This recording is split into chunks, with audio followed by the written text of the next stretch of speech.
একদিন সকালে ছোট্ট আবির তার মায়ের সঙ্গে বাজারে যাচ্ছিল। পথে এক দরিদ্র বৃদ্ধ লোক পাশে বসে মানুষের কাছে সাহায্য চাইছিলেন। আবির থেমে মায়ের হাত ধরে জিজ্ঞেস করল, আম্মু, উনাকে কি কিছু দেওয়া যায়? মা বললেন, তুমি যদি তোমার টিফিনের জন্য রাখা টাকা থেকে কিছু দিতে চাও তবে দান খুবই সুন্দর কাজ। আবির একটু ভেবে বলল, আম্মু, আমি আজ টিফিন খাব না, তার বদলে উনাকে দেব। সে নিজের ছোট পকেট থেকে 10 টাকা বের করে বৃদ্ধ লোকটির হাতে দিল।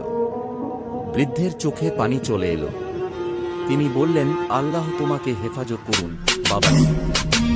বাড়ি ফিরে আবিরের বাবা শুনে আবিরকে বুকে টেনে নিলেন। বললেন, তুমি একটা সত্যিকারের মুসলমানের কাজ করেছ। রাসূল সাল্লাল্লাহু বলেছেন, ছোট দানকেও তুচ্ছ মনে করো না। সেদিন আবির বুঝে গেল, ইসলাম শুধু নামায় রোয়া নয়, মানুষের পাশে দাঁড়ানো, সাহায্য করা, এই সবই ঈমানের অঙ্গ।